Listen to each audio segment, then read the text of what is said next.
Welcome to Stuff You Missed in History Class, a production of iHeartRadio.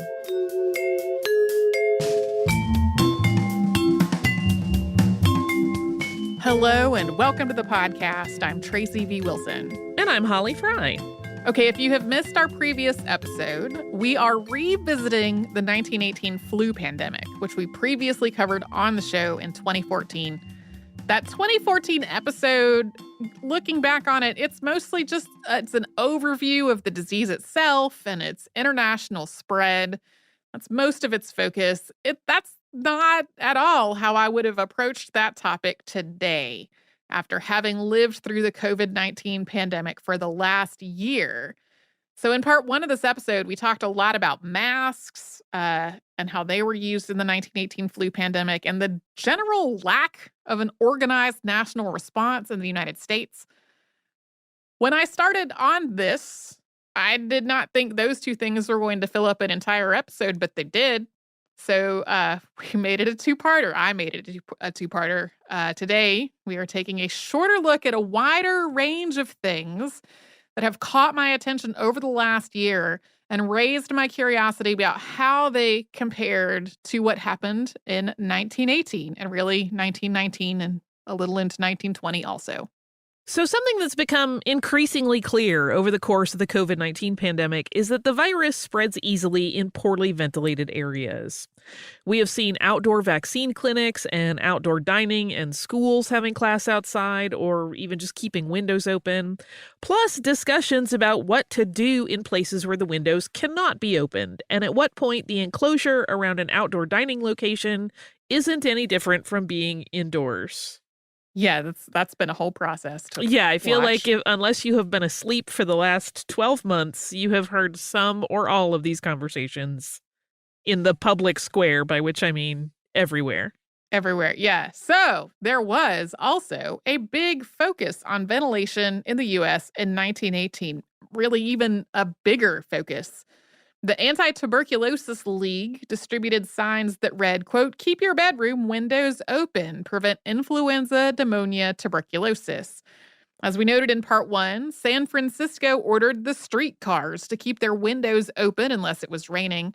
And the Board of Health recommended that anything that could not be moved outside in San Francisco be canceled.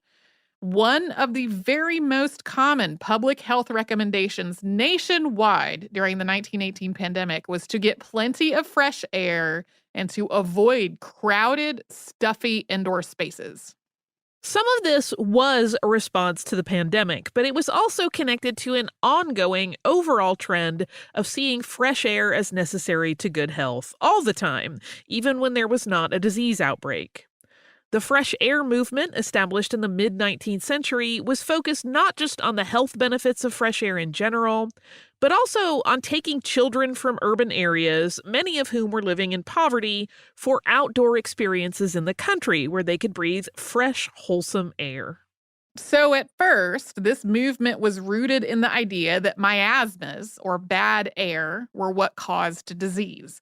But around the 1880s, medical science built on the work of people like Louis Pasteur and Robert Koch to conclude that microscopic pathogens, rather than bad air, were what caused disease. But since some of these pathogens seem to be airborne, we now know that some of them are airborne, even as the miasma theory fell out of favor, this focus on fresh air really did not. Fresh air also was not just a preventative. It was also used as a treatment for respiratory diseases, in particular tuberculosis. I feel like you see this in all kinds of older movies and books where it's like, they took ill, so they were sent to the shore for fresh air. Yes. We have had it come up in many episodes of the show when we talk about people's biographies. The first really effective treatment for tuberculosis was the antibiotic streptomycin, developed in 1944. For decades before that point, tuberculosis treatment typically involved being sent to a sanatorium where people got plenty of rest and ate nutritious food and got lots of fresh air, including sleeping outside. The idea that ventilation was generally necessary for healthy bedrooms and other parts of your home, that was also well established by the late 1800s.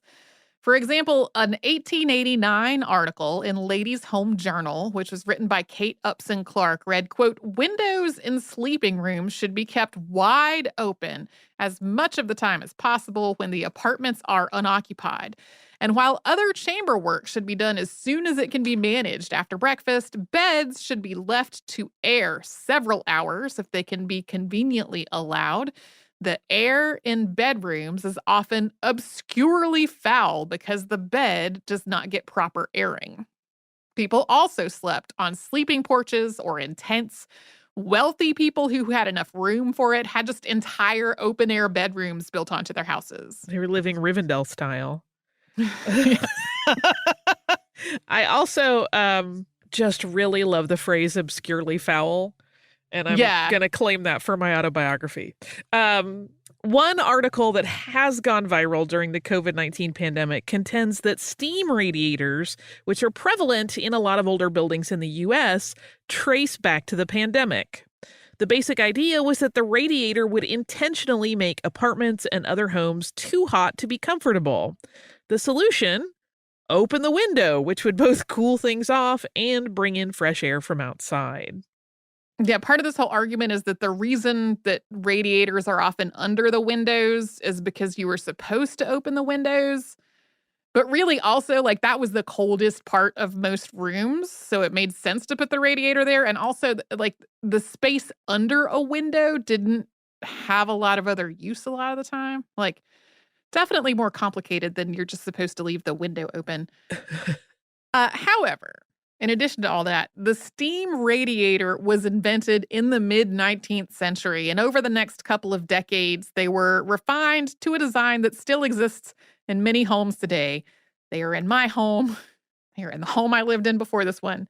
They were already an increasingly popular method of home heating well before the 1918 pandemic started.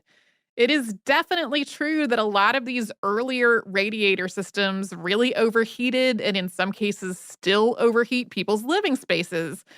But another big reason for that is that the first thermostat used for home heating was not introduced until 1906. Before that, and then until people retrofitted their older systems with new thermostats, people had to adjust their furnaces and boilers manually. And in a lot of multi-unit buildings, there was just no way for people in individual units to adjust their boilers and their radiators at all. So while it's possible that the 1918 pandemic accelerated some of these trends that were already underway, radiators and fresh air as a health necessity, like, those were already really well established. Also, just in case you go looking around for it, Snopes.com has rated this claim about steam radiators in the 1918 pandemic as true, but most of the articles claiming that the 1918 flu pandemic led to too hot radiator systems all trace back to the same person, and we haven't been able to confirm this idea through any other sources. Yeah, there's like one person who's making that argument from what I can tell, and a lot of other places picking that same argument up. Moving on. During COVID-19, we have seen a huge trend in people working from home if their jobs are conducive to doing that. There really were not nearly as many jobs that met that criteria in 1918. So a bigger trend in 1918 was people just not going to work, even though they were not being paid because they were afraid of getting sick and dying. In a lot of industries, concrete numbers on this are hard to track. But anecdotally, absenteeism was really high in businesses that weren't shut down because of the pandemic. One industry that did keep good records was shipyards. Shipyard workers were essential, especially in the context of the war, and many shipyards had medical staff on site, even as the pandemic led to such an enormous shortage of medical workers. But in New England shipyards, the rate of absenteeism was often around 50%.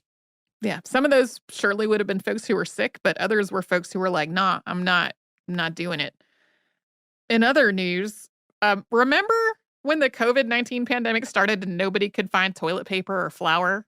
Yes. And there are still things I would want from the grocery store that, like, they just don't have that day. They're out of. There were also shortages in 1918, as I started to wonder, but it was really not necessarily because of the flu pandemic.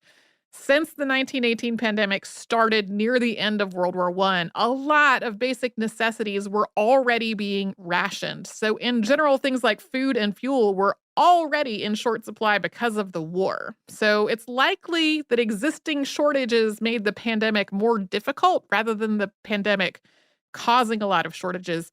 Similarly, it's kind of hard to pinpoint the impact of the pandemic on the US economy or the global economy because it is largely overshadowed by the economic impact of the war and then demobilization when the war ended.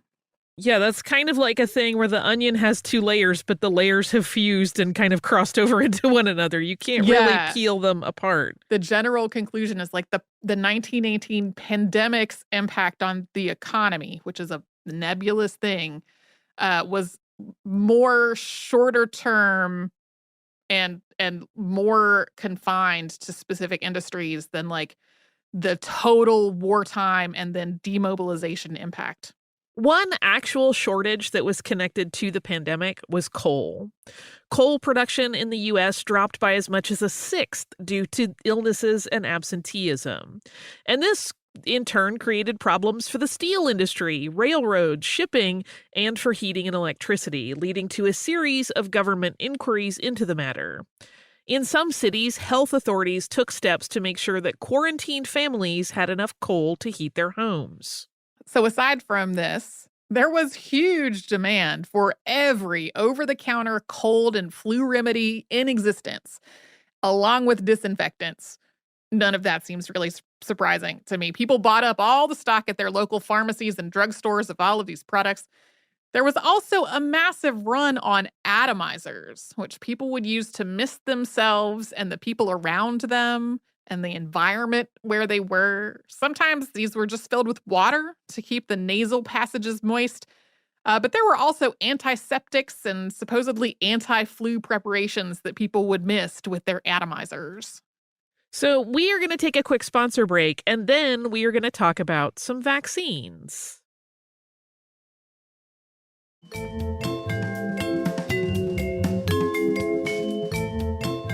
We mentioned in part 1 of this episode that there was no vaccine for influenza in 1918, and that before the 1918 pandemic, researchers thought the culprit for the flu was a bacterium called Pfeiffer's bacillus that was also known as Bacillus influenzae.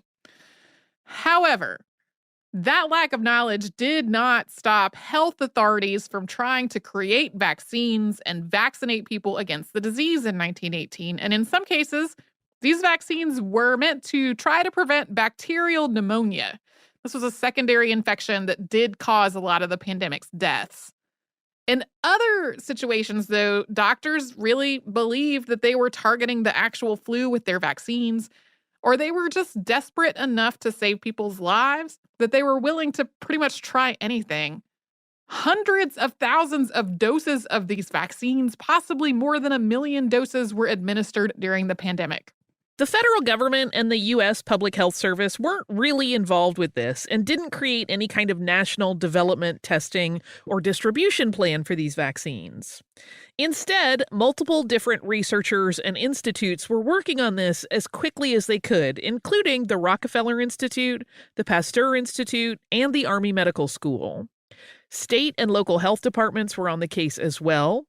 William H. Park at the New York City Health Department developed a vaccine that used heat-killed Pfeiffer's bacillus in early October 1918. The Army Medical School created one as well. In Philadelphia, Dr. C.Y. White created a vaccine that combined killed Bacillus influenzae and 2 different strains of pneumococci. The list goes on and on. Overall, the methods for creating and testing these vaccines were not scientifically very rigorous. Even in established research centers, timelines were rushed and abbreviated. The very basic steps of killing a bacterium and making it into an injectable form were not all that difficult. So all kinds of people with varying levels of skill and experience were all working on this. And in some cases, were making vaccines that were then actually administered to people.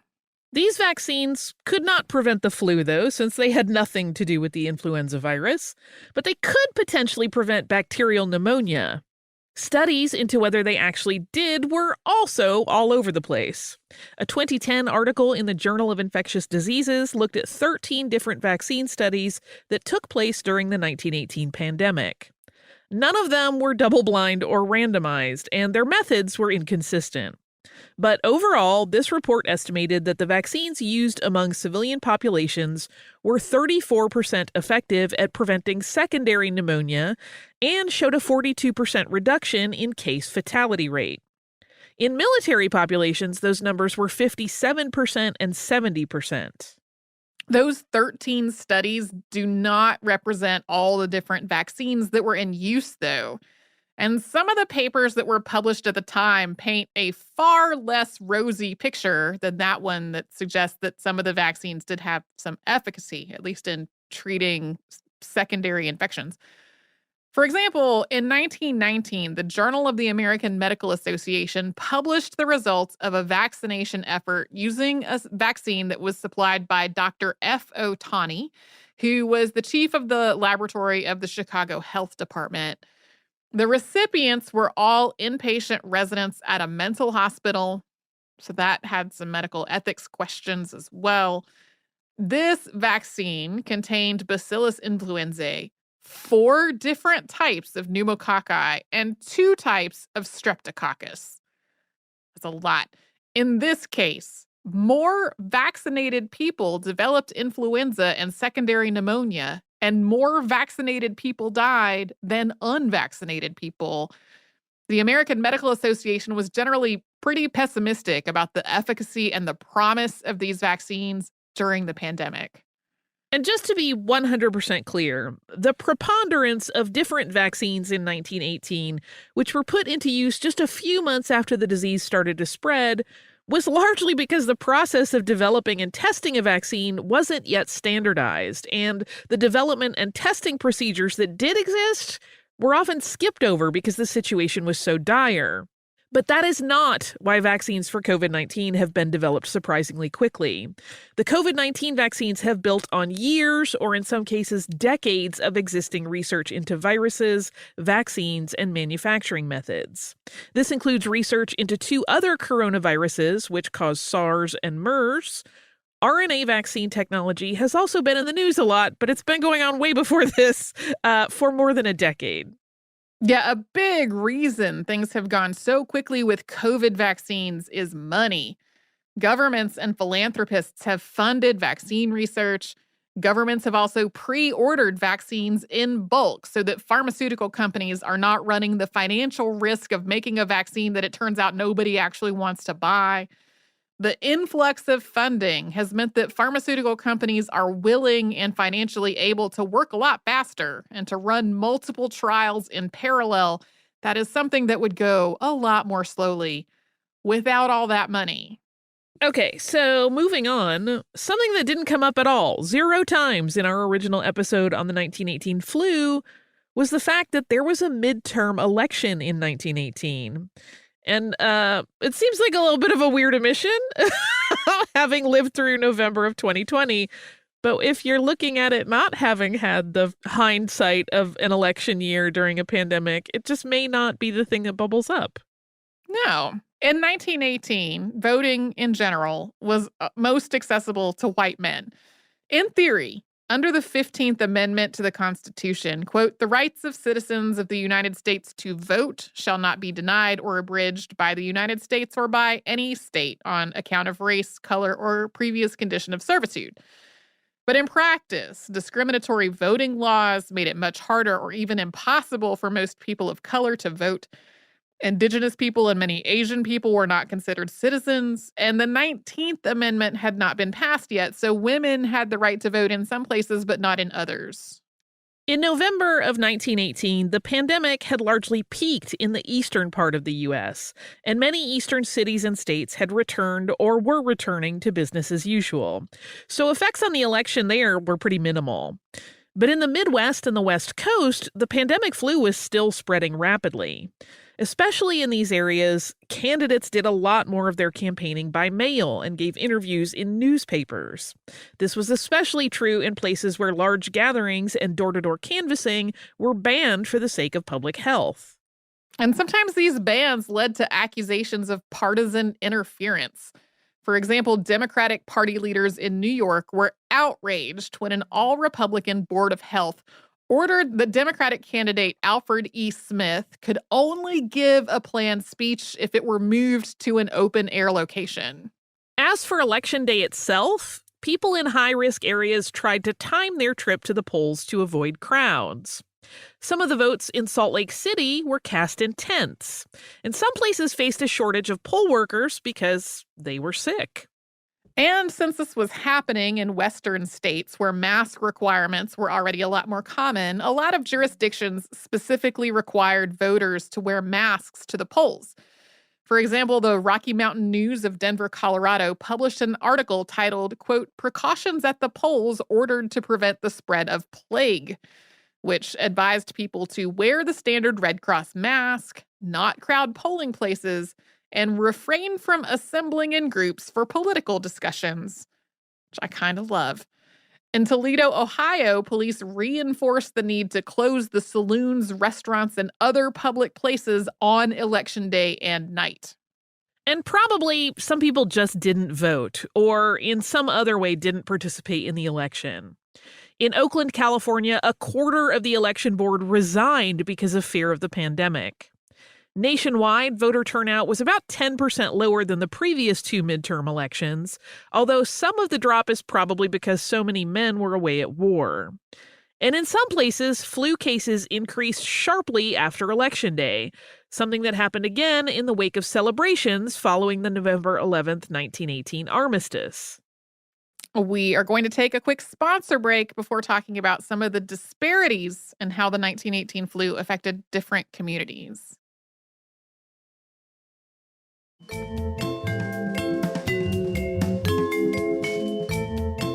Across the board, around the world, the 1918 flu pandemic was hardest on the poorest people. Although the virus could and did strike people of all social and economic classes, poor people were the most likely to get sick and the most likely to die. Data on how different racial and ethnic groups were affected is spottier. Even in places where overall record keeping was generally good, the sheer magnitude of illnesses and deaths often overwhelmed the system entirely. In most of the U.S., demographic data was less granular than it often is today, with populations grouped as white and non-white. But even with those caveats, it's clear that some of the same disparities we've seen during the COVID-19 pandemic were also there in 1918. This really isn't something that we talked about much when we discussed the pandemic back in 2014. One exception was a brief mention of the fact that the pandemic was incredibly devastating to the Inupiat population of Alaska, killing as many as 90% of the residents in some of those communities. The pandemic was particularly deadly among other Alaska Native peoples as well. This was not confined to Alaska. Globally, Indigenous people were some of the most profoundly affected by the 1918 pandemic. Death rates were also particularly high among Inuit peoples in northern Canada and Greenland. The same was true for Aboriginal peoples in northern Australia, Maori in New Zealand, and Indigenous peoples from several Pacific islands, including Western Samoa, Nauru, Tahiti, and Tonga. Looking at death rates by continent is tricky because within one continent, there could be a huge variation from country to country or region to region. And taking a continent-wide view of the pandemic also excludes the Pacific Islands that we just mentioned, where the death toll was truly catastrophic. However, some sources do look at this data by continent, and when you look at death tolls that way, the place with the highest average mortality rate in the world was sub-Saharan Africa.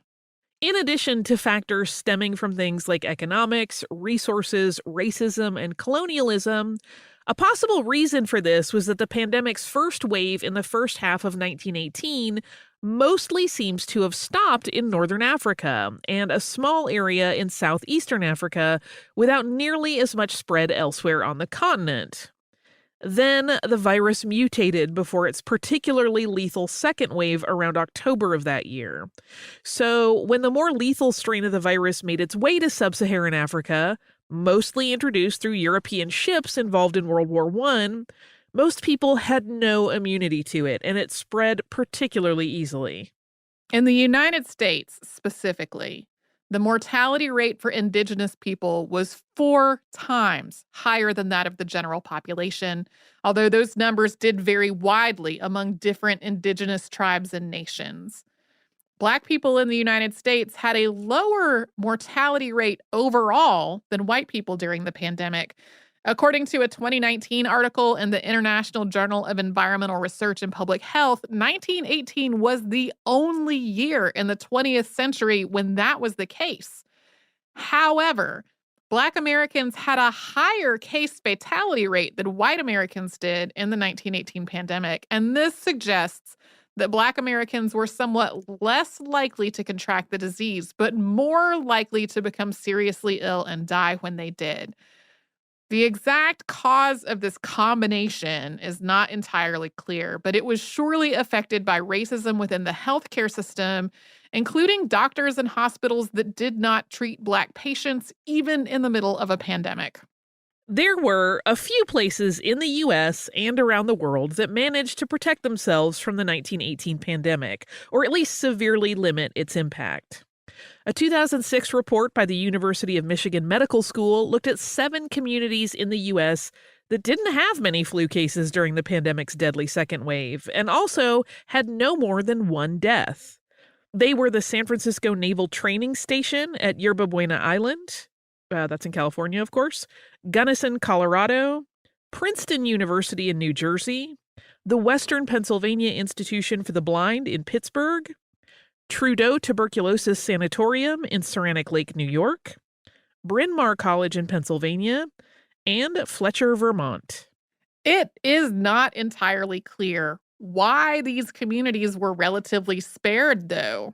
Most of them implemented the same types of non-pharmaceutical interventions that we talked about in part 1, things like masks and social distancing and hand hygiene and closing schools and banning large gatherings.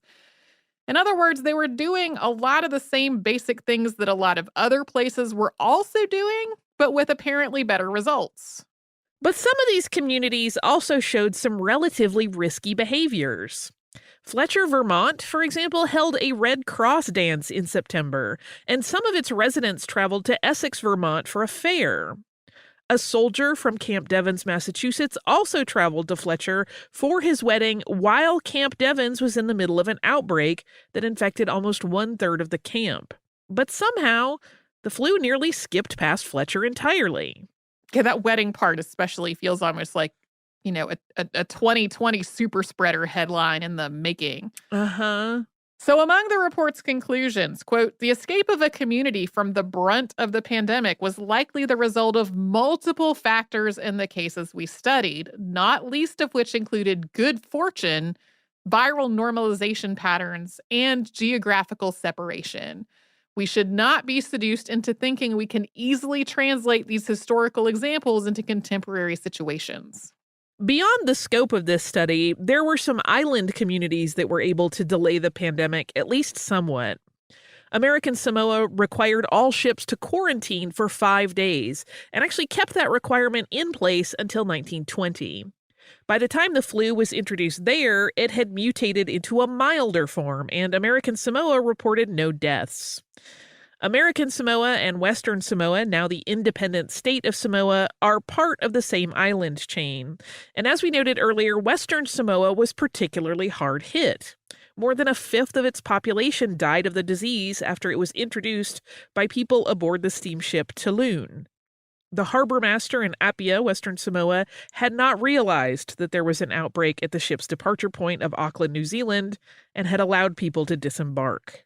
Australia also quarantined strictly every ship that arrived through most of the pandemic. But in January of 1919, disease spread from ship to shore, possibly through medical workers who were treating sick sailors. The strain of the virus that spread around Australia in January and February of 1919 was less lethal than the one that had peaked around the world the prior October. Consequently, Australia had one of the lowest death rates in the world, 2.7 per 1,000 people, but that still meant that at least 15,000 people died. The island of Tasmania was even more isolated and did not start seeing cases at all until August of 1919. Other places that saw relatively low mortality rates included Denmark and China, although it's not entirely clear why.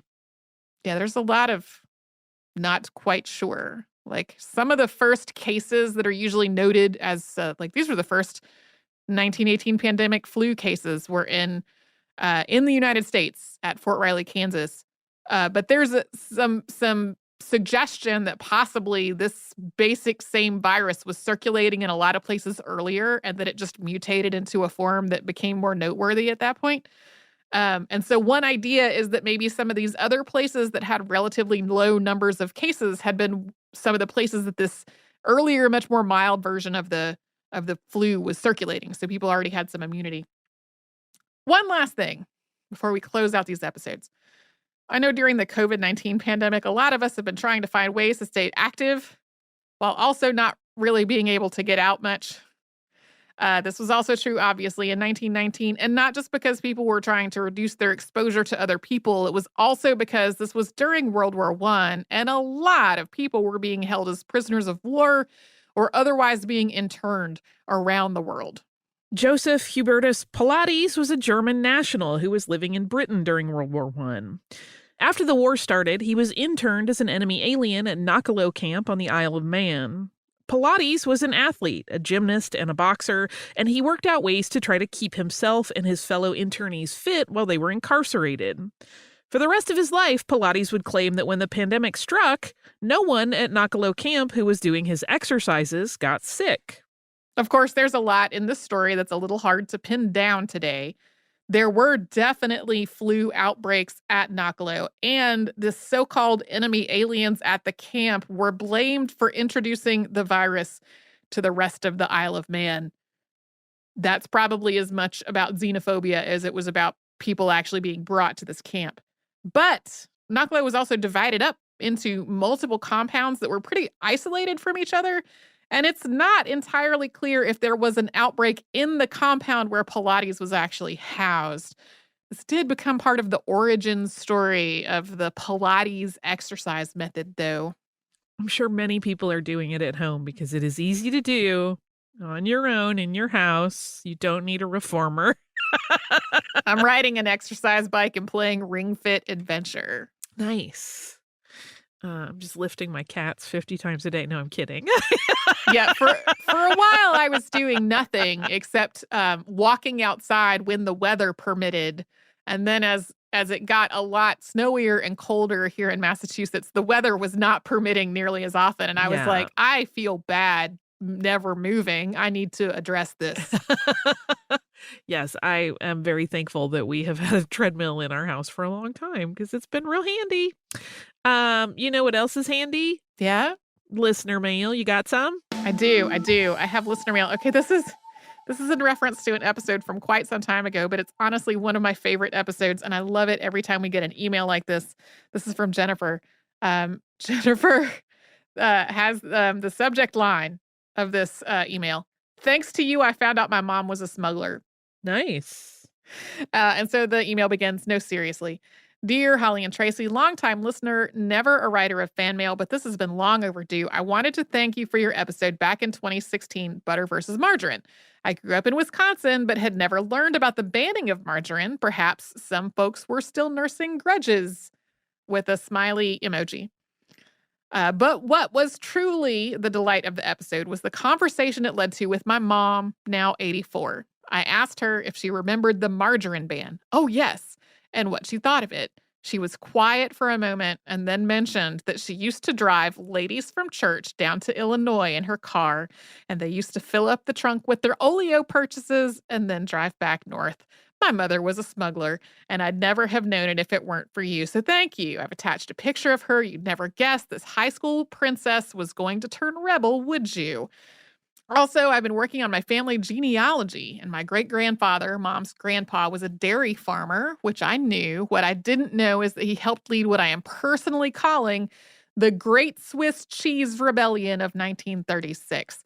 It turns out the feds were demanding Swiss cheese be made with a certain percentage of butter fat, and the farmers were saying that percentage was terrible, and they demanded it be changed to the percent they thought made a more delicious Swiss cheese. They withheld their milk until demands were met. I'm pleased to report they won, and that their specific Swiss cheese butterfat percentage is now codified in U.S. law. Title 21, Section 133.195 of the FDA's regulations on food for human consumption. Apparently, I come from a line of daring dairy ne'er-do-wells, and I'm so happy to know this. Thank you again and again for these shows. They are fun to listen to, and they have sparked some great family conversations. Cheers, ladies. Keep up the great work. Thank you so much, Jenna, for this email. I love both of these stories so much. I love the whole weirdness about the fight between butter and margarine, and I love the oleo smuggling, and I love the rebellion over how much butter fat is in the Swiss cheese. Listen, always more. Always more. Last night, my spouse was cooking our dinner, and I saw him put an entire third of a stick of butter in the carrots. I think that sounds about right. It was amazing. The carrots were fantastic. So, Yeah.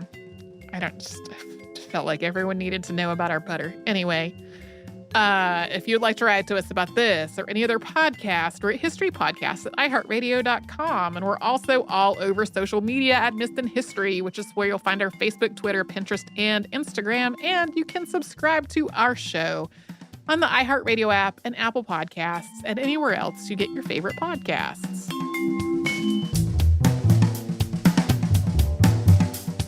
Stuff You Missed in History Class is a production of iHeartRadio. For more podcasts from iHeartRadio, visit the iHeartRadio app, Apple Podcasts, or wherever you listen to your favorite shows.